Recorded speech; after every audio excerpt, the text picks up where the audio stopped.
febril, frecuentemente epidémica, ¿no? Y transmitida por un vector. Ese vector es el Aedes aegypti, ¿ya? Es una infección viral porque el virus es un virus ARN monocatenario que pertenece a la familia de los flavivirus. Existen 5 serotipos, aquí en Piura han circulado 4 ahorita, sobre todo el DEN1 y el DEN2 es el que están causando esta epidemia. Cada serotipo provee una inmunidad específica permanente, ¿ya? De por vida, pero hay una inmunidad cruzada que puede pasar o puede, si es que pasa, dura corto tiempo, máximo 6 meses. Entonces, este dato de que no hay inmunidad cruzada, ¿no? Quiere decir que algunos pacientes vengan al mes nada más nuevamente con cuadros de dengue, ¿no? Y eso también está pasando. Todos los serotipos pueden causar una enfermedad severa y fatal, ¿ya? Es una enfermedad epidémica porque, pues, por el vector, mientras circula el vector, este puede afectar a gran población de susceptibles, ¿no? El vector es ese mosquito, el Aedes aegypti o Aedes albopictus, acá en Piura el Aedes aegypti, que reside en zonas tropicales, subtropicales, tiene esas patitas en nubes con los puntitos blancos, da brincos de 200 metros. Pues, antes se decía que era de agua limpia, pero realmente también se encuentra en agua estancada, ya está creciendo y sobreviviendo en aguas sucias, fuera de la casa inclusive. Los criaderos son usualmente los depósitos que en su mayoría están dentro de la casa inclusive. Estos huevos son depositados en las paredes de los recipientes y pueden permanecer conservados por largos periodos. Una vez que toque el agua, el huevo empieza su desarrollo y es cuando se convierte de huevo en larva, de larva en pupa y de pupa en etapa de mosquito adulto. El adulto, una vez que se contagia, va a transmitir de por vida el virus, ¿no? Y tiene un tiempo de vida de 45 días más o menos. Ahora, una persona que tiene dengue puede contagiar a un mosquito durante todo lo que, desde un día antes y todo lo que dure el periodo febril. Entonces, un paciente con dengue puede contagiar a otros. Un niñito con dengue que no se pone bajo mosquitero, lo pica un mosquito, ese mosquito transmite dengue durante todos los 45 días que puede vivir si es que no lo matan y puede picar a todas las personas durante todo ese tiempo. Entonces, eso es lo que está pasando ahora, están llegando a familias completas con dengue. El mosquito se torna infectante 10 días después de haber picado a la paciente y continúa así durante toda su vida. Y cuando pica a otros pacientes, a otras personas, perdón, entonces va a transmitir la enfermedad, ¿no? Una vez que la persona es afectada, empieza la fase de replicación en órganos dianas, como glóbulos blancos, tejido linfático, y se produce el periodo de viremia, o sea, el virus pasa a través de toda la sangre y puede llegar después a afectar algunos órganos blancos, ¿ya? Según el momento de la enfermedad. Entonces yo lo que digo a los pacientes y a los familiares de los pacientes que hay un curso natural de la enfermedad, ¿ya? Que ojo, esto nos ha sacado también de esquema en esta epidemia. Hemos visto bastantes casos atípicos, ahorita les voy a mencionar. La etapa febril dura entre 2 a 7 días, ¿ya? Eso sí no cambia. Si hay fiebre más de 7 días, o no es dengue, o hay una coinfección, ¿ya? Durante esa etapa febril, pues recuerden, se llama fiebre quebrantahuesos. Literalmente causa dolores osteoarticulares, musculares intensos. En esa etapa se produce la deshidratación, ¿ya? Deshidratación no solamente debido al incremento de la permeabilidad del vaso sanguíneo, que hay una extravasación, ¿no? Pero esta extravasación puede empezar desde esta etapa febril inclusive. Recuerden también con la fiebre tardías insensibles. En esa etapa el hematocrito y las plaquetas pueden estar normales. Pueden, digo, porque algunas personas empiezan a bajar las plaquetas desde esta etapa, ¿ya? Es una etapa de viremia, de replicación viral. En niños o en pacientes adultos inmunocomprometidos, ¿no? Por ejemplo, en pacientes ancianos, en pacientes post-transplantados que tienen algún antecedente de cáncer, esta etapa febril puede ser más de 7 días, ¿no? Y en ancianos o en adultos Puede no haber fiebre también. Ya, eso también. El punto cardinal es la fiebre, pero hay algunos casos excepcionales en que no hay fiebre, pero hay dolor de cabeza, hay malestar, hay mialgias. Entonces, si es que un paciente está en ese contexto y mucho más ha tenido contacto o dentro de casa alguien tuvo dengue recientemente, entonces también se sospecha en dengue. ¿Ya? Termina esta etapa febril y la defervescencia, que es muy importante identificar cuándo sucede esto. ¿Por qué? Porque muchas personas se angustian por las plaquetas, ¿no? Y yo les digo a pacientes, las plaquetas van a bajar, definitivamente bajan, ¿ya? Pero ¿hasta cuándo? ¿Hasta cuándo? Hasta 2 a 3 días después. Ojo, que antes de la epidemia decíamos que eran 2 días. Ahorita después de la epidemia puede durar hasta 3 o 4 días esta efervescencia. Les mencioné mi gestante, ¿no? La gestante, 3 días sin fiebre y las plaquetas seguían bajando. Se había extendido en ella esta etapa crítica, ¿ya? Entonces, yo les digo, las plaquetas van a bajar, ¿no? Pero hay que ver que más, sobre todo, bajan más durante esa etapa crítica. Siempre dura entre 2 a 3 días, ¿ya? Lo usual. Termina esa etapa crítica y empieza la recuperación, ¿ya? Pero ¿qué pasa en esa etapa crítica? Existe más extravasación. Entonces hay una tremenda fragilidad capilar, el líquido sale el extravascular y el paciente se deshidrata, ¿ya? Si no se hidrata bien, el paciente rápidamente va a empezar a presentar signos de alarma. Se choca en menos de 6 horas, como les mencioné con la gestante, y puede inclusive sangrar porque hay trastornos de coagulación, o sea, no solamente la plaquetopenia. ¿Por qué los niños que les mencioné con más de 200,000 plaquetas sangran? Porque existen otros factores que son alterados durante esa etapa, ¿no? El tiempo de protrombina, se prolonga el INR, etcétera, y los niños sangran con más de 200,000 plaquetas. Y eso es por que ya está produciéndose un cuadro, bueno, ya está el paciente en etapa crítica por el dengue. Entonces ahí, más que poner Transamin, que no sirve de nada, hay que hidratar. Porque si no, este paciente en 6 horas se te va a chocar. Recuerden eso bien. El hematocrito es mucho más importante que las plaquetas. El hematocrito empieza a subir, que a veces los pacientes dicen, doctora, me subió mi hemoglobina, me dicen, después, ¿por qué se me ha bajado? Y yo cuando estaba sin fiebre me había subido, porque más bien estaba deshidratado en ese momento, ¿ah? El hematocrito empieza a subir, ¿ya? Si ven que en esta etapa el hematocrito baja mucho, preocúpense, porque significa que está sangrando. Por eso está bajando. ¿Ya? Hay que ver bien esos extremos. El hematocrito tiene que mantenerse estable. Y bueno, las plaquetas que, como les mencionaba, bajan.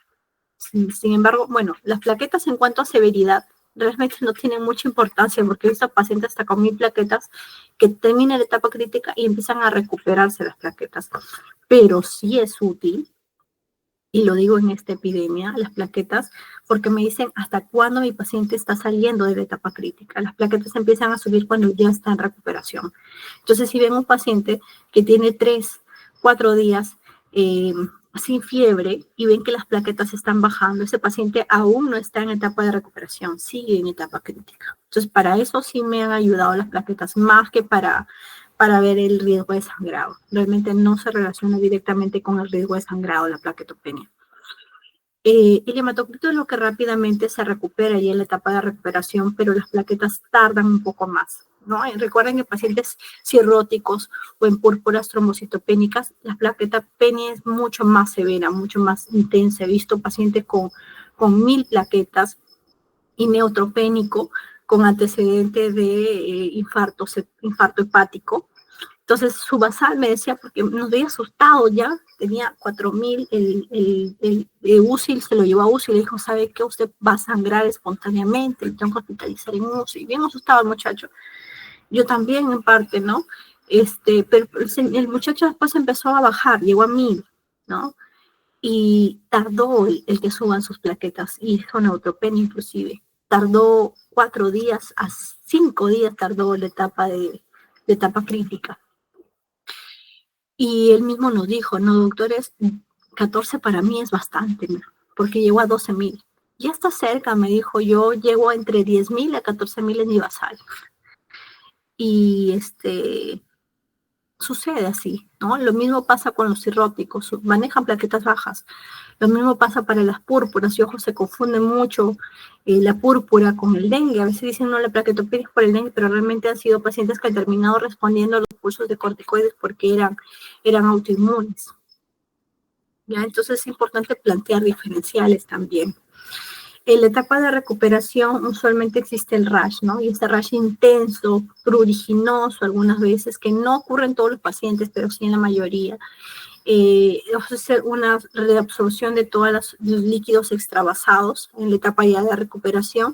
Y en esta epidemia también hemos visto que en la etapa de recuperación aún el paciente no presenta mejoría, aún hay astenia, hay debilidad muscular, hay mareos, hay mucho sueño, hay somnolencia. Y eso dura de 3 a 5 días. Teóricamente, antes de la epidemia, el cuadro decía 3 días, ¿no? Pero realmente dura entre 5 días y en algunos pacientes hasta una semana el lograr mejorar, ¿no? Al 100% después de todo este proceso de enfermedad, ¿ya? Entonces, nuevamente la etapa febril, fiebre alta, fiebre rompehuesos, puede haber enrojecimiento facial, eritema, dolor generalizado, mialgias, hay unas lumbalgias intensas, dolor retrocular, cefaleas, odinofagia, que a veces se confunde con faringitis, hiperemia faríngea conjuntival, bradicardia, que es un síntoma también bastante, un signo bastante frecuente ha sido, que nos ha asustado mucho, pensando siempre en la miocarditis, ¿no? Pero más bien, más peligroso que la bradicardia en dengue es la taquicardia, ¿ya? Paciente con taquicardia en dengue, hacerle mínimo un electrocardiograma, ¿no? Porque en la miocarditis que hemos visto, en los casos de miocarditis, inician tal cual, taquicardia y luego se chocan. Puede haber hepatomegalia, ¿ya? Igual, aún así con la bradicardia, observen, monitoricen al paciente, sobre todo la presión arterial media. En la etapa crítica, pues se incrementa la permeabilidad capilar, por ende, incrementa el hematocristo por hemoconcentración, ¿ya? Es un periodo de extravasación del plasma. Puede haber hemorragias, cualquier tipo de sangrados. Hay leucopenia con neutropenia, y esto sí también nos ayuda muchísimo, ya cuando sospechamos en dengue y salen las pruebas negativas, sobre todo el hemograma ha sido importante, ¿no? Un hemograma con leucopenia y plaquetopenia, pues lo más probable es que sea dengue. Shock muy volumen crítico por extravasación. Y bueno, la etapa de recuperación, mejoría clínica del paciente, todo el líquido extravasado retorna al intravascular, y hay unas erupciones en piel que se llaman islas blancas en mar rojo, ¿no? Que eso es lo típico, como un bronceado intenso, pruriginoso la mayoría de las veces, que tarda en desaparecer, cerca de 10 días hasta 2 semanas he visto que puede tardar. Para definir un caso ya no hablamos de dengue hemorrágico, ¿no? Como que se hablaba antes. Ahora existe dengue sin signo de alarma, con signo de alarma y dengue grave. El dengue sin signo de alarma es el paciente que vive en área endémica de dengue o viajó a ellas, que presentó fiebre y 2 o más de las siguientes manifestaciones: náuseas, vómitos, exantema, mialgias, artralgias, petequias, leucopenia. Dengue con signos de alarma, recuerden esto, signos de alarma, dolor abdominal intenso y continuo. ¿Por qué? Porque hay extravasación en cavidad abdominal, ¿ya? Entonces ese líquido extravasado se acumula en el retroperitoneo y va a estimular todos los plexos nerviosos posteriores que están en la parte, en el retroperitoneo. Eso va a generar un dolor referido y va a causar un dolor intenso. Lo usual es que parezca una gastritis, ¿no? Una epigastralgia intensa tipo urente, eso es lo usual. Sin embargo, puede aparecer también en otras partes, sobre todo en el hipocondrio derecho. Como hay extravasación, hay edema de pared, entonces usualmente las asas intestinales van a estar edematizadas. Va a haber edema también de las paredes de la vesícula, ¿ya? De la vesícula biliar. Y muchas veces muchas veces sucede también en las colecistitis litiásicas. Entonces hay un dolor bien marcado en el hipocondrio derecho con hepatomegalia, que también es un signo de alarma, ¿ya? Los vómitos persistentes, que son 3 o más episodios en una hora, acúmulo de líquidos, ya sea es la policerositis, derrame pleural, ascitis, ¿ya? Hepatomegalia mayor de 2 centímetros y en laboratorio un incremento de hematocrito junto a una caída rápida de plaquetas. Y de dengue grave, que es cuando ya hay un escape importante de plasma, lo cual va a llevar a shock, acumulación de líquidos en terceros espacios, sea pulmón, lo cual va a generar disnea, sangrados graves o daño importante de órganos, por ejemplo, transaminasas por encima de 1000. Y ojo, también estamos viendo niñitos con más de 1000. Hoy hay uno hospitalizado en Cayetano con 1700. Hay una en UCI que ingresó con más de 2000. Entonces, en ellos también necesitan observación, son dengue graves ya. O alteraciones del sistema nervioso central. Hemos visto muchos casos de encefalitis por dengue y miocarditis por dengue, ¿ya? Entonces, a ver, vamos a ver. Y en los casos de niños también, considerar como un caso probable, un niñito que no te indica, el niñito nunca te dice me duele la barriga, me pica el cuerpo, me duele la cabeza, ¿no? En niñitos es una fiebre sin foco que tenga el antecedente de haber estado los últimos 14 días en un área de transmisión de dengue, ¿ya? Estos son los signos de alarma. En niños también hay que considerar la irritabilidad. Un niño que llora mucho, que está hipersomnoliento, también es un signo de alarma. Decaimiento excesivo, lipotimia, también es un signo de alarma. Estado mental alterado, hepatomegalia o ictericia, ¿ya? Hipotermia también es un signo de alarma, ¿ya? Ahora, ¿cuándo confirmar un caso de dengue? Hay que tener mucho en cuenta el tiempo de enfermedad. Si el paciente tiene un tiempo de enfermedad menor de 5 días, ahí las pruebas menor igual de 5 días son NS1 o la prueba molecular. Ojo que el NS1 al inicio puede salir negativo, ya si le toman al día siguiente puede salir negativo, pero lo que hay que decir al paciente no es regrese para ver si es que es dengue, no. Hay que decirle que lo más probable es que sí sea dengue, ¿no? Y la prueba, aún así, al tercer día le salga negativo, ya que parece dengue, tiene que seguirse manejando como dengue. Porque si le dicen, venga en 3 días para ver si es que es dengue, para repetirse en el segundo, el paciente no va a regresar. ¿Ya? Entonces hay que conseguir, recuerden siempre, en el segundo, lo pueden tomar desde el primer día, sí. Pero el resultado negativo, que va a ser, le voy a explicar, no descarta dengue. ¿Ya? Pero si sale positivo y está entre los primeros 5 días, sí lo confirma. Igual la prueba molecular. Ahora, si el paciente tiene más de 5 días, ahí ya se piden las pruebas de anticuerpos, IgM, sobre todo si es que tiene 7 días o más. O una seroconversión, o sea que tuvo IgM el 7º día y se convirtió en IgG al día 14. ¿Ya? Eso sobre todo en las zonas donde no hay transmisión de dengue. Y la confirmación por nexo epidemiológico, que lo dice la guía, es en situación de brote como ahora, en que el paciente ha estado en exposición o reside o ha tenido contacto con personas que han tenido o tienen la enfermedad. Y ahora sí, ¿cuándo se descarta? Se descarta con un resultado negativo de prueba molecular y se ha tomado con un tiempo igual o menor de 5 días, o un resultado negativo de IgM y la muestra ha sido tomada con un tiempo de enfermedad de 10 días o más. Y el resultado negativo de IgM en muestras pareadas y la segunda muestra tomada después de los 14 días desde el inicio de los síntomas. Entonces ahí se descarta. En ninguno de estos puntos se menciona la prueba de NS1.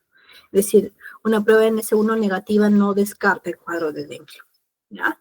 El diagnóstico, los métodos virales o serológicos, nuevamente los virales, entre los primeros 5 días, prueba de PCR o el NS1, y los serológicos a partir del 5º o 6º día, IgM o IgG. El tratamiento, pues no hay un tratamiento específico, ¿ya? El tratamiento para el tratamiento hay que dividirlos en grupos, ¿ya? Y ahí tenemos, creo que se dejó de compartir. Sí, doctora, ya no se ve. A ver, un segundito, que pasó aquí algo en la computadora. Ahí está.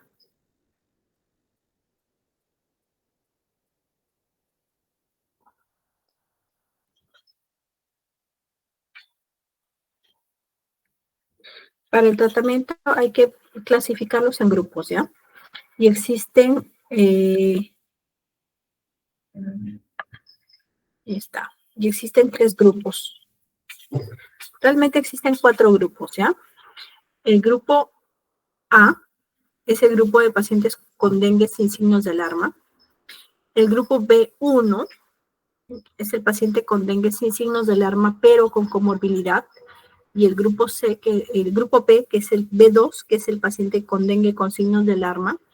Y el grupo C, que es el manejo pacientes con dengue grave. Entonces, pacientes sin signos de alarma y sin comorbilidad, el manejo va a ser ambulatorio, ¿ya? A ellos, ya que no hay signos de alarma, no hay comorbilidad, pueden ir a casa, reposar bajo mosquitero, hidratarse vía oral, tomar paracetamol condicional, evitando AINES y aspirina, vigilando signos de alarma y vigilándose por lo menos cada 24 o 48 horas. El grupo P1 son los pacientes con dengue con comorbilidad y sin signos de alarma. ¿Cuáles son las comorbilidades? Los niños menores de 3 años, creo que aquí lo tengo, no.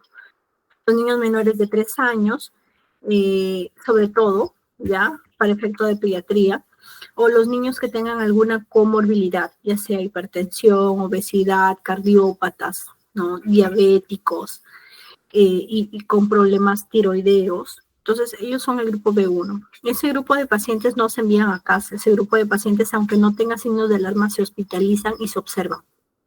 Las gestantes en los adultos, ya estoy saliéndome un poco de pediatría, o pacientes con comorbilidades, ancianos, inclusive también pertenecen al grupo B1. Y ellos se hospitalizan y se hidratan. Si es que toleran la vía oral, se le da vía oral, ¿ya? Si es que por ahora no toleran, ya aquí vamos a ver cómo es la hidratación basal. El grupo P2 es el paciente con signos de alarma y el manejo sí también es hospitalizado, hidratación parenteral, monitoreo estricto de funciones vitales, de presión arterial media, paracetamol condicional, ¿ya? Y el grupo C son los pacientes con dengue grave. Ellos sí es un protocolo de hidratación parenteral agresiva, se puede utilizar coloides solamente en esa etapa, transfusiones, ¿no? De acuerdo a la complicación que tenga el paciente. ¿Cuándo damos de alta? Cuando el paciente ya no tiene fiebre por 48 horas a más y mejoría clínica y tolera la vía oral y ausencia de disnea o insuficiencia respiratoria y que tiene un flujo urinario adecuado y que ya no tiene signos de alarma, ¿no? Y la curva en ascenso de plaquetas y el hematocrito estable. Entonces, si el paciente tiene todas esas condiciones, podría recién ir a casa. En los niños, algunas condiciones especiales, los recién nacidos, por ejemplo, tienen un cuadro bizarro que estimula muchas veces un cuadro de sepsis. En menores de 15 días y lactantes pueden presentarse cuadros graves, ¿ya? En preadolescentes y adolescentes también estamos viendo incremento de casos graves, lo que mencionaba por sangrados, ¿ya? O por shock. Algunas comorbilidades pediátricas, sobrepeso, obesidad, enfermedades hematológicas de base, cardiopatías congénitas, etc. Algunas situaciones que pueden ser también signos de alarma, la preocupación familiar excesiva o poca garantía para el cuidado, vigilancia, seguimiento y asistencia del control, inapetencia marcada también. Ya, si ven un niñito que no come nada y que ni siquiera toma líquidos, hay que hospitalizarlo, ya, porque aunque sea ahí hay que hidratarlo intravenoso, por lo menos darle la hidratación basal pero intravenosa. Entonces, ¿qué hacer en el manejo ambulatorio? Vigilar una buena calidad arterial, vigilar la presión arterial media que se mantenga mayor o igual de 70, vigilar la diuresis que sea mayor o igual de 1 mililitro por kilo por hora y ojo, hay que evitar también la sobrehidratación, por eso es que es importante vigilar. Si se pasa la diuresis de 3, 5, es porque te estás yendo al extremo contrario, estás sobrehidratando. Este paciente de grupo A que se manejan en casa, sí tienen que regresar de manera diaria a sus controles, ¿ya? Y tienen que estar en reposo bajo mosquitero. Los hemogramas idealmente cada 24 a 48 horas para vigilar sobre todo el hematocrito más que las plaquetas, ¿ya? El manejo de la fiebre, el paracetamol, nuevamente, paracetamol. No usar AINES y no usar corticoides, ¿ya? Nada de que intramuscular, de metamizol, ni clofenaco, no que le baje más rápido la fiebre, no. No, los intramusculares están contraindicados en dengue. He visto muchos abscesos, hematomas, ¿no? Después de la colocación de los intramusculares. Entonces, paracetamol. Se podría dar metamizol, pero vía oral. En los niñitos que no se de la fiebre que tienen antecedentes de convulsiones febriles. Buscar y eliminar criaderos de mosquitos en casa, ¿ya? Y vigilar hasta por lo menos 48 horas después de la defervescencia. La nutrición, yo sé que es difícil para los papás entender, no que no se está nutriendo porque no comen nada, pero más importante que la alimentación es la hidratación. Y pues allí hay que dar líquidos orales, ya sea con suero de rehidratación, ya sea con leche, ¿ya? Con jugos de frutas, ¿ya?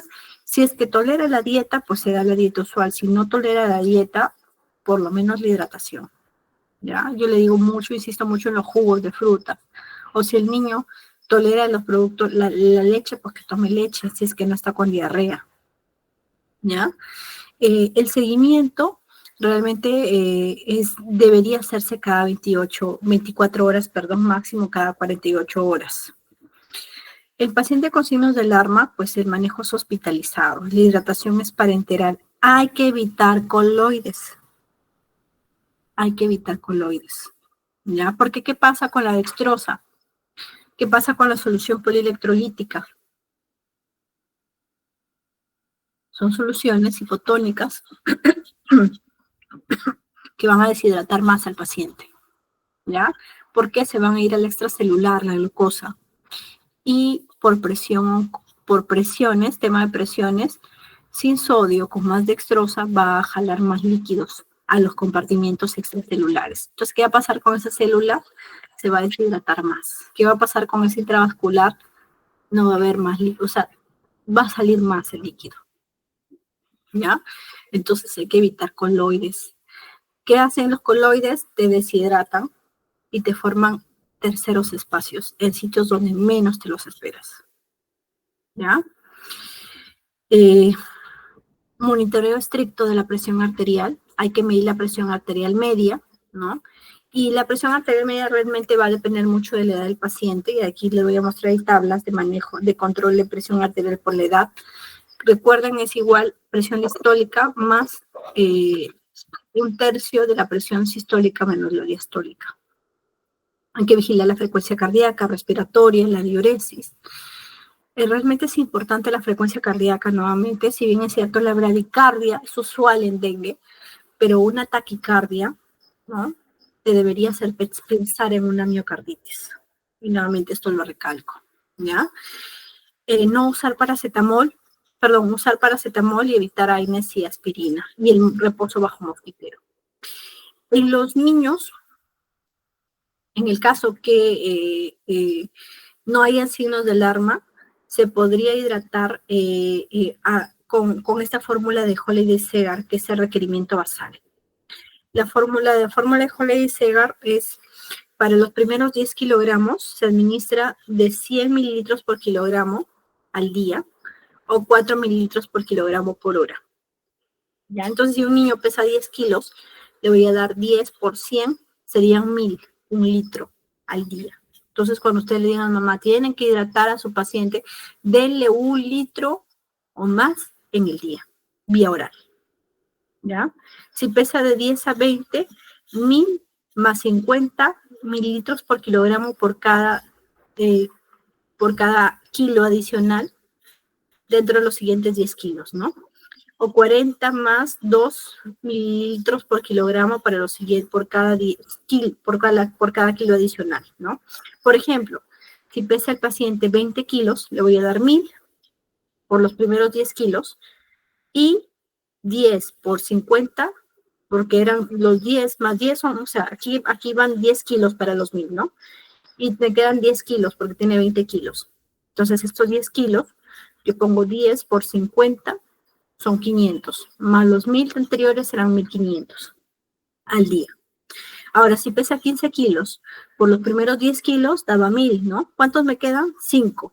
5 por 50 son 250, más 1000, 1250 para esa paciente de 15 kilos. Si pesa 20 kilos, más de 20 kilos, voy a darle 1500 más 20 mililitros por kilogramo por cada kilogramo adicional. O sea, si pesa 25, por ejemplo, le voy a dar 1500 para los primeros 20 kilos, ¿no? Y 5 por 20 son 100. Ya 1500 más 100, 1600 mililitros para ese paciente de 25 kilogramos. Y de esa manera ustedes van calculando el volumen de hidratación basal en el día. Si el paciente tiene signos de alarma, van a iniciar una hidratación. Una carga van a dar inicialmente de 10 mililitros por kilo en 1 hora y luego lo van a ir reevaluando. Si el paciente respondió, le bajan la hidratación a 7 mililitros por kilogramo por 1 y 4 horas. Si es que hay mejoría clínica, es decir, la intensidad del dolor abdominal disminuyó o de repente dejó de vomitar frecuentemente, le bajan la hidratación a 5 y lo sigue reevaluando. Ojo, la reevaluación es horaria.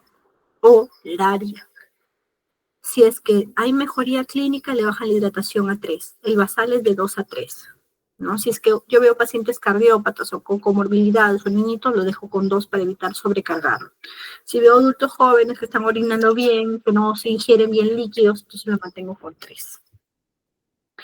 Y el dengue grave, ya requieren a estos pacientes manejo en UCI, hay hidratación parenteral agresiva, hay que vigilar bien la presión arterial, la frecuencia cardíaca, nuevamente la frecuencia cardíaca alta, puede indicarte un shock que esté iniciando, ¿ya? Frecuencia respiratoria y vigilar la diuresis. Aquí la carga para los menores de 3 años es con 10, ¿ya? Es el bolo. Y el bolo se da entre 15 a 30 minutos. Es un bolo. Si es que tiene el niño más de 3 años, el bolo es a volumen de 20 cc por kilo en 15 a 30 minutos. Y entonces vamos a poner, es un niño menor de 3 años, 10 cc por kilo, perdón, aquí es 15 a 30 minutos y lo revalúa. Si es que hay mejoría, le bajan a 7, luego a 5 y luego lo dejan en el basal. Pero si no hay mejoría, sí le tienen que tomar un hematocrito. Si es que en el hematocrito está incrementado, ¿no? Ahí pueden considerar también dar otro bolo de cristaloides, ¿ya? Y si el hematocrito ha disminuido, es porque probablemente esté sangrando. Ustedes lo reclasifican como dengue grave. Ojo, que después del primer bolo, ustedes pueden administrar máximo hasta 3 bolos. Y si no hay respuesta al tercer bolo, recién lo clasifican como dengue grave. Entonces, en esta parte de no mejoría, aquí falta ponerles no mejoría al tercer bolo. Si no hay mejoría al tercer bolo, lo reclasifican como dengue grave y piden el hematocrito. Y hacen todo este manejo, ¿ya? Entonces, perdón, si ven que el hematocrito está disminuyendo, piensan que está sangrando y ahí le transfunden, ¿ya? Ahora, si no te mejora, a pesar de ello, pueden considerar el uso de inotrópicos, ¿ya? Ahí tienen que valorar el fibrinógeno, manejarlo ya como un cuadro de shock, ¿ya? Entonces ahí hay que vigilar y ver la causa. Hay que vigilar el volumen urinario, ¿ya? Si es que se logra o no una estabilización hemodinámica, ¿ya?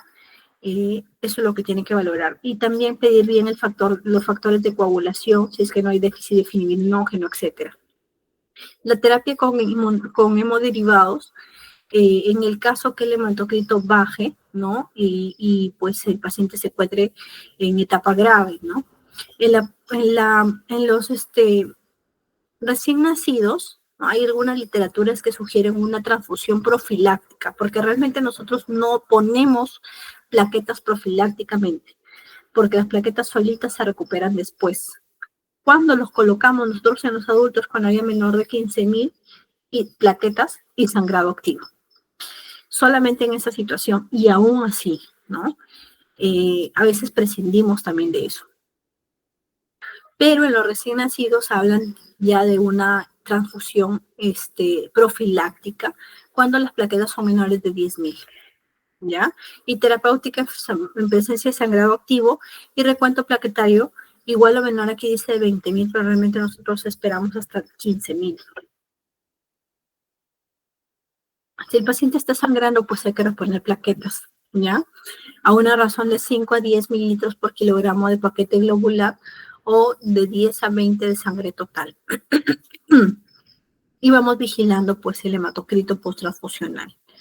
El uso de corticoides realmente no ha demostrado beneficios para disminuir la mortalidad ni disminuir el tiempo del shock, ¿ya? Esas son las frecuencias cardíacas según la edad del paciente, igual las presiones arteriales según la edad del paciente, y esa es la tabla que les mencionaba, según la edad del paciente, el valor de la presión arterial media. ¿Cuándo dar de alta? Cuando termina la fase crítica, el paciente está febril de 48 horas a más y tiene mejoría clínica y tolera la vía oral y no hay disnea y el gasto cardíaco es adecuado y hay resolución de los episodios de sangrado y disfunción de órganos, ¿ya? Y hay que valorar una tendencia al incremento de las plaquetas y la estabilización del hematocrito. Si el paciente cumple con todos sus criterios, se le puede dar de alta. ¿Ya? Entonces, antes de pasar al cuadro de Zika, a la gestante el día de hoy, que les comenté que había fallecido, revisando la historia clínica después del fallecimiento, en la historia de la clínica, la gestante había sido manejada como una hiperemesis gravídica, ¿no? Y como había estado con vómitos, ojo que el vómito es un signo de alarma en dengue, ¿no? Pero no, se le puso dimidrinato y había recibido dextrosa. Entonces, ese fue el problema, ¿no? La dextrosa que les dije, el uso de coloides genera más deshidratación. He estado durante toda la etapa crítica con deshidratación, ¿ya? A pesar de eso, él lo estaba tolerando, su cuerpo lo estaba compensando. La frecuencia cardíaca que yo le encontré era de 92, había un pico ahí de 94, que yo dije, esta es frecuencia cardíaca por la gestación, ¿no? Pero pudo ser porque ella estaba iniciando el shock, ¿no? Y rápidamente, o sea, aún así se lo hubiera iniciado la hidratación o manejo con shock al momento que yo lo he identificado, aún así hubiese sido muy tarde porque ha pasado los 3 días de etapa crítica deshidratada, en otras palabras. Que ella lo estuvo intentando compensar de repente porque había empezado a tolerar vía oral, pero aún así hubiera sido suficiente, o sea, hubiera permanecido en shock.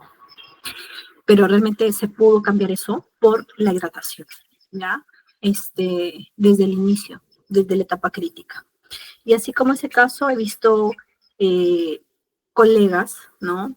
Que han estado manejando en casa, ¿no? Inclusive enfermeras que han estado hidratando en casa, por eso no se hidrata el paciente con dengue en casa. No es que llega, le pasas 1 litro de cloruro en 1 hora y luego lo envías a su casa. No, si el paciente tiene signos de alarma, no va a mejorar hasta que termine la etapa crítica, lo tienes que observar durante ese tiempo. Si lo vas a hidratar, hidrátalo en un centro donde tú lo estés monitorizando, en hospitalización. Nuevamente, los niños menores de 3 años se hospitalizan porque no le vas a exigir al niño que tome líquidos, pues te va a dormir, no lo vas a hidratar bien, ¿ya? Las gestantes con dengue se hospitalizan, ¿ya? No se administra AINES, ¿no? Hemos visto familiares de colegas que reciben metamizol cada 8 horas, han llegado chocados y con shocks irreversibles, ¿ya? No se hidrata con dextrosa y con solución polielectrolítica, generan edema, ¿ya? Esa gestante que le mencioné se sospechó en una pericarditis, miocardiopericarditis por dengue. Entonces, ya tenía su tercer espacio, ¿no? En pericardio, ¿ya?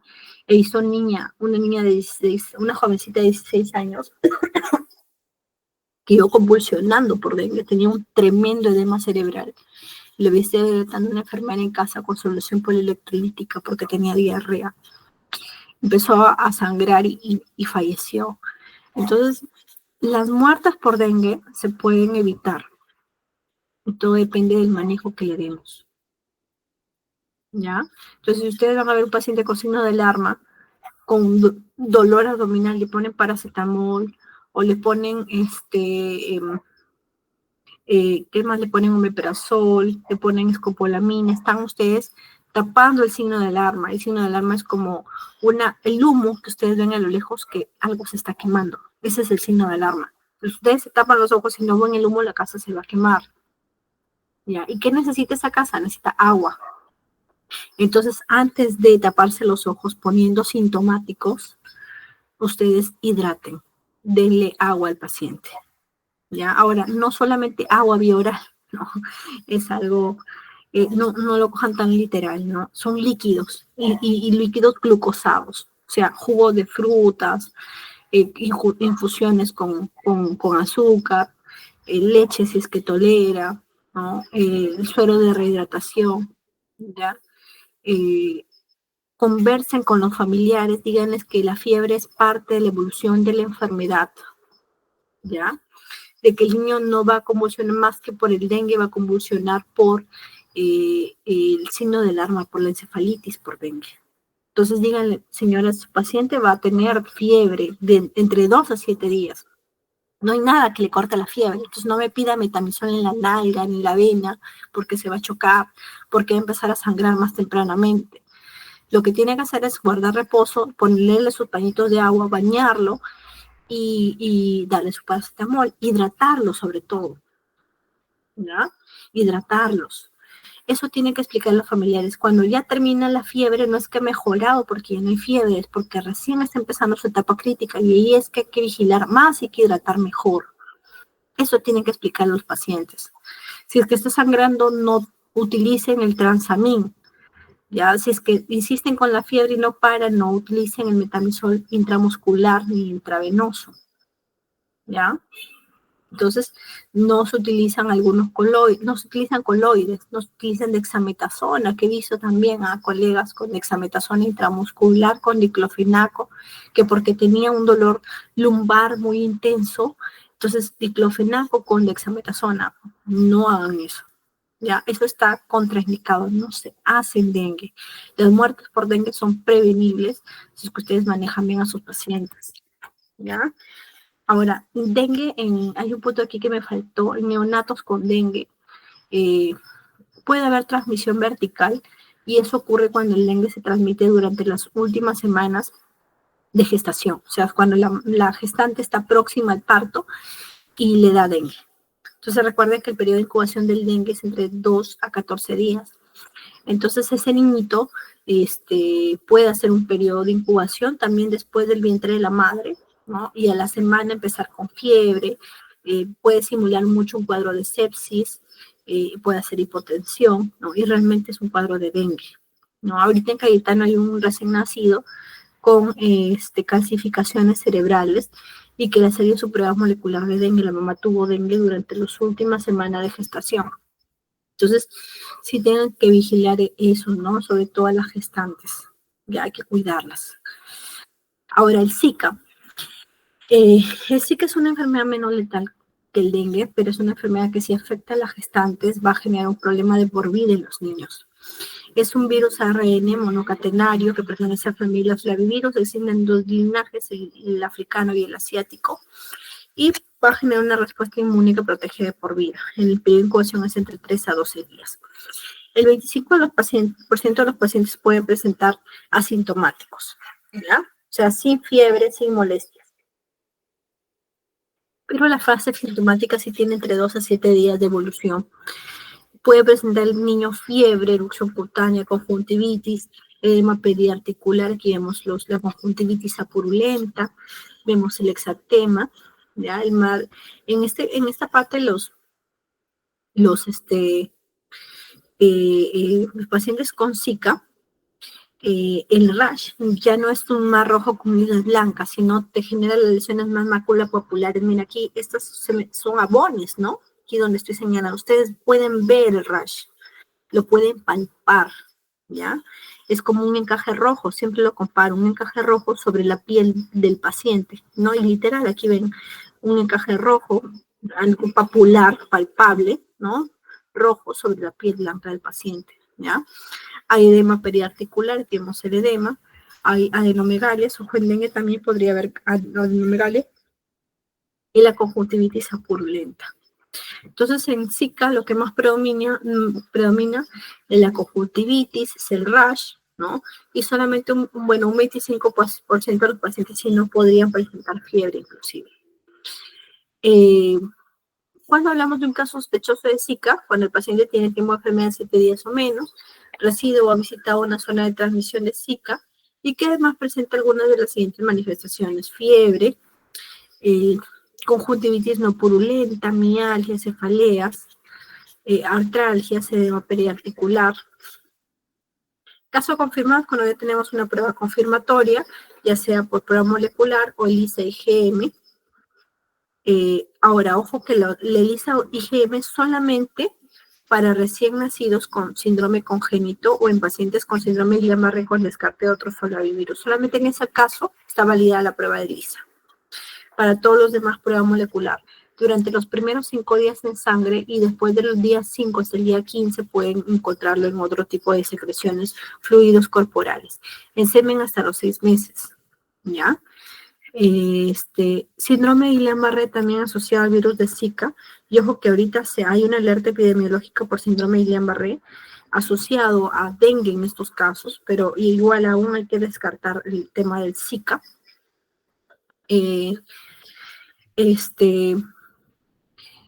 Entonces, si es que un niño ha tenido o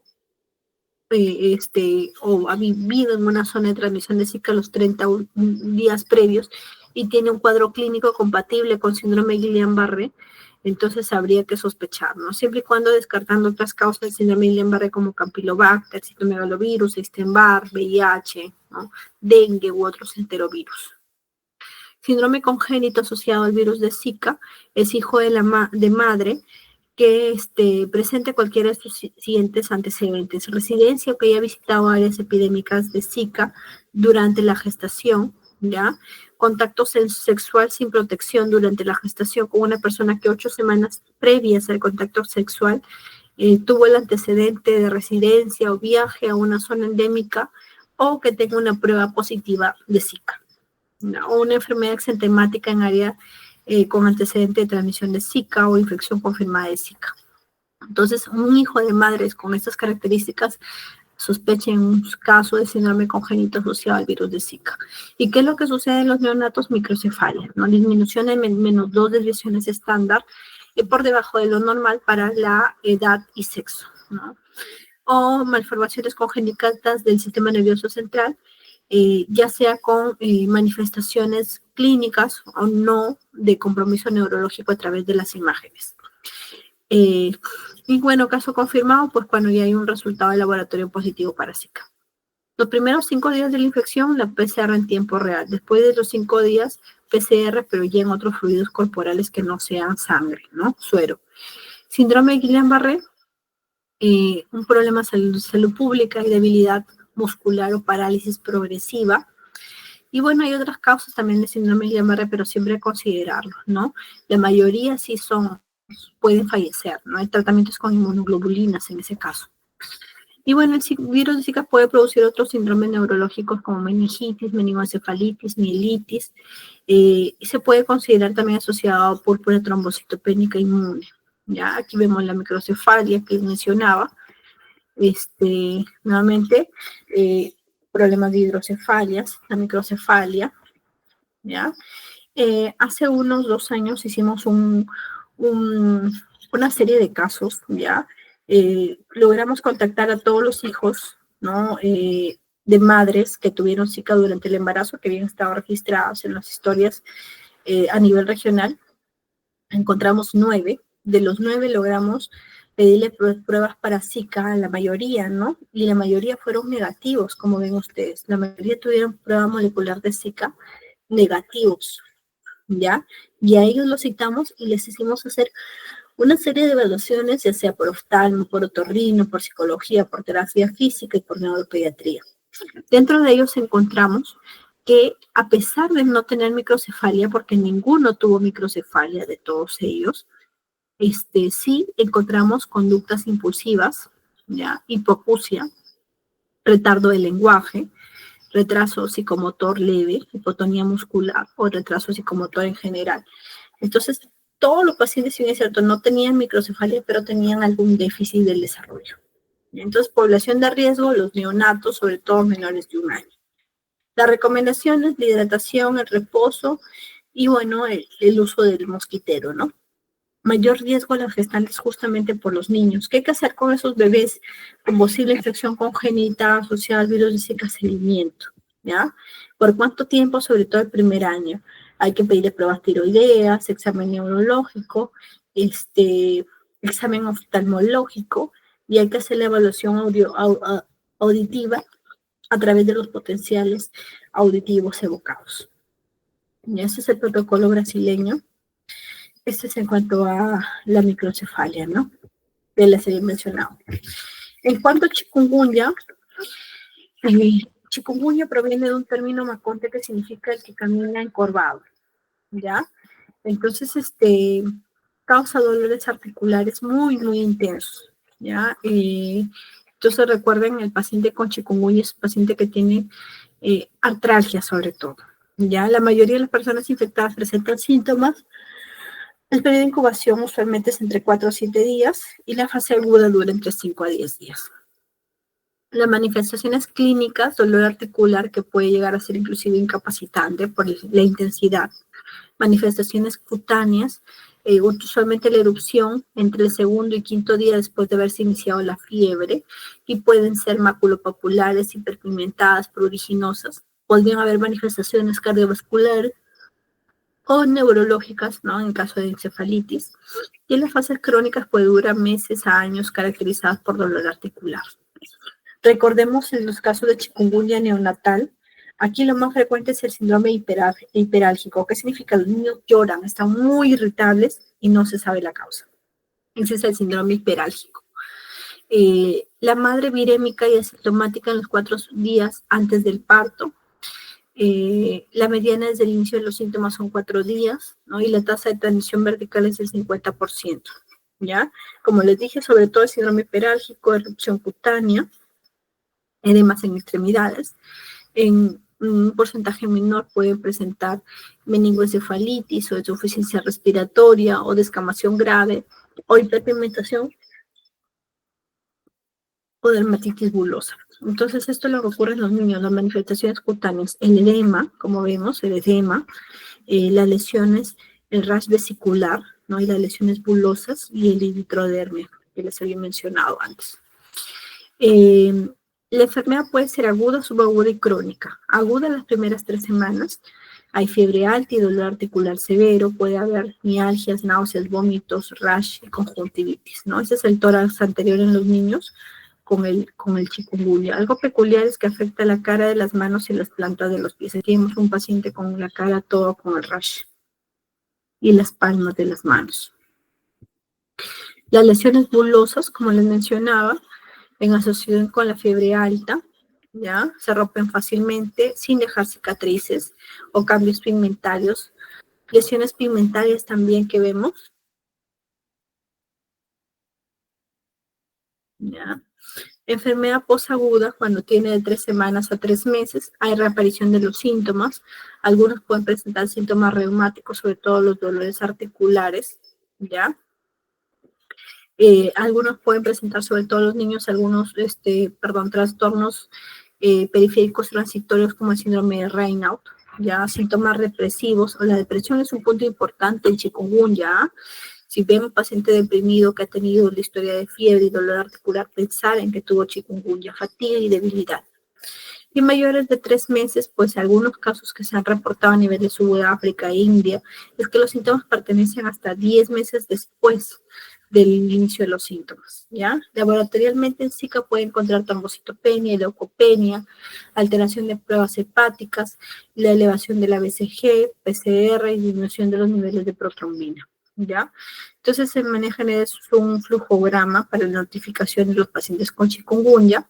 El manejo es clínico, no hay un tratamiento específico, hay que excluir otras patologías y es sintomático. Solamente en estos casos se puede dar AINES cuando se vea que el paciente tolera bien la vía oral y se esté hidratando adecuadamente.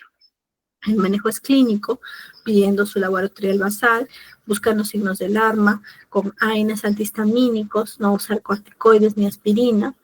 Y bueno, recuerden nuevamente los signos de alarma son similares a los de dengue, dolor abdominal, vómitos persistentes, despetequias, alteración del estado de conciencia, mucho sueño, irritabilidad, mareo postural, frialdad distal, dolor articular intenso y disminución de la producción de orina son signos de alarma. En todas las formas graves se han incluido medicamentos antirreumáticos, así, en pacientes sobre todo con cuadros ya crónicos, ¿no? Ahí algunos han terminado inclusive con tratamiento inflamatorio con corticoides, solamente cuando se demuestra que ha sido chikungunya, ¿ya? Entonces, dengue, la primera etapa inicial de viremia, luego a partir del día 5 se empiezan a elevar los anticuerpos, el IgG permanece positivo y el IgM cervical, más o menos a las 3 semanas. No en chikungunya también, el periodo inicial de epidemia, luego a partir del 7º día, luego el incremento de IgM y IgG. En caso de Zika hay un periodo de incubación, previamente al inicio de los síntomas, ¿no? Y el periodo de replicación viral que dura más o menos unos 7 días. De manera general, una tabla comparativa, fiebre es más intensa en dengue, en chikungunya también puede haber, un 25% de los casos no hay fiebre en Zika. Las mialgias y las artralgias son intensas tanto en dengue como chikungunya, pero las artralgias son más intensas en chikungunya. El rash maculopapular se presenta en los tres. En dengue es el mar rojo con unidades blancas. En chikungunya es el exantema que afecta la cara, la palma de las manos, las plantas de los pies. Y en Zika es un rash más papular, ¿ya? El dolor retroocular en dengue y también en Zika. La conjuntivitis apurulenta en Zika. Linfadenopatías, tanto en dengue como en chikungunya, hepatomegalia más en chikungunya, leucopenia y trombocitopenia en dengue como en chikungunya y hemorragias en dengue. Escenarios epidemiológicos es importante porque no se trata solamente de tratar a los pacientes, también hay que tener una visión de salud pública y evitar la transmisión de la enfermedad. Y ese también es otro problema que ha sucedido aquí en nuestra región. No hubo una adecuada vigilancia entomológica ni control larvario del mosquito. Entonces, al no haber esto, se han descuidado mucho el aplicar algunos larvicidas a tiempo. Entonces, el mosquito ha seguido reproduciéndose, ¿no? A cantidades tales que, pues, tenemos más de 60 pacientes fallecidos por más de la cantidad de pacientes con dengue que tenemos, que sigue incrementando, ¿ya? Entonces, es importante el escenario epidemiológico. Uno, donde no hay presencia del vector. Ahí no estamos nosotros, definitivamente. Dos, es donde hay presencia de vector y posibilidad de casos importados de fiebre y chikungunya. Y tres, es cuando hay brote y epidemia, ¿no? Nosotros actualmente estamos en el brote, ¿ya? Y epidemia. Medidas de prevención, eliminación de criaderos, tratamiento con larvicidas, destrucción de los mosquitos con insecticidas, ¿ya? Ojo que la fumigación no funciona por sí solo si es que no va de la mano con un adecuado control larvario, ¿ya? Entonces eso recuérdenlo siempre. ¿Hay alguna pregunta? Sí, doctora, buenas noches. Una pregunta, con respecto al tratamiento, ¿puede darse paracetamol o supracal? Porque he visto unas personas que están tomando el supracal. El supracal es paracetamol de 1 gramo. Pero, entonces el paracetamol sí se puede administrar. Lógicamente que niños van a ajustarlo por el peso del paciente. Ya. Entonces, en niños no pueden dar paracetamol de 1 gramo, lógicamente, no por la dosis. Disculpe, otra pregunta. Si el paciente no tiene signos de alarma, o sea, en el dengue, ¿sería necesario, usted comentó que había extravasación vascular desde el inicio, ¿sería necesario el suero o solo que ingiera bastantes líquidos, como en este caso los jugos, recompensaría eso? Esa es mi duda, otra duda que tengo. Claro, o sea, lo que se ha visto ahorita es que no hay casi suero en la farmacia, ¿no? Pero si es que el paciente tolera la vía oral, mantener la hidratación oral, ya no solo con suero, sino puede reemplazarlo con jugo de frutas. Agua sola no, son soluciones glucosadas. Entonces, o suero o infusiones glucosadas, o sea, con azúcar o leche. ¿Ya? Entonces sí, si es que no hay suero y se dispone jugo de frutas, mantener jugo de frutas, ¿no? O hay pacientes que no les gusta el suero y no toman suero. Entonces nuevamente ahí sí se puede utilizar jugo de frutas. ¿Hay alguna otra pregunta?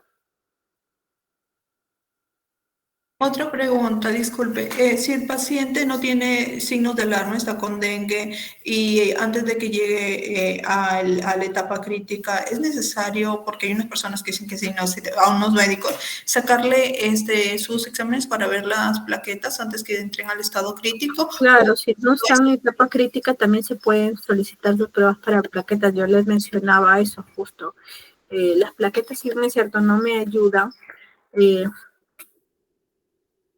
En cuanto al tratamiento, porque no voy a reponer plaquetas, pero sí me ayudan a ver hasta cuándo el paciente inicia la etapa de recuperación, ¿no? Porque una vez que las plaquetas empiecen a subir y los glóbulos blancos también, entonces ahí va a ser porque el paciente ya está en etapa de recuperación. Entonces sí, si el paciente con dengue, lo ideal sería evaluar el hemograma por lo menos cada 24 horas, ¿no? Más que plaquetas para ver el hematocrito. Pero como le repito, las plaquetas, la curva de ascenso de plaquetas me indica que está en etapa de recuperación. Disculpe, independientemente de que la clínica esté bien en la etapa fase inicial y Sí, pase la... independientemente, porque en cualquier momento se puede descompensar, independientemente de ello.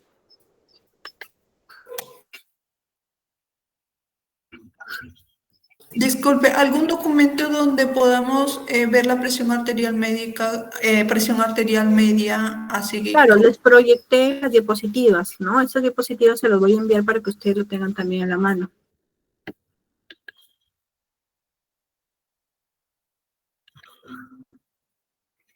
El delegado me puede escribir por el WhatsApp, por favor, para enviarle las diapositivas. En las diapositivas les presenté la tablita, ¿no? De edad y presión arterial media por edad.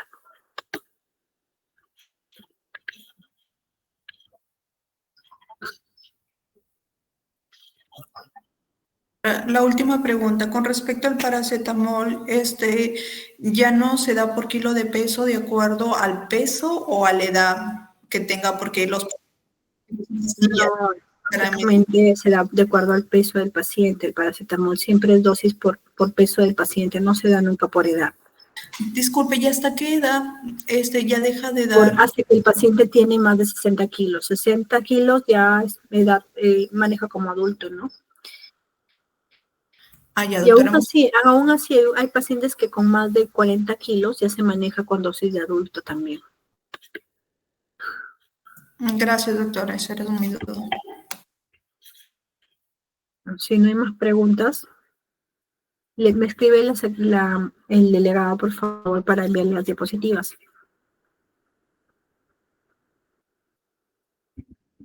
Gracias. Hasta luego. Buenas noches. Hasta luego.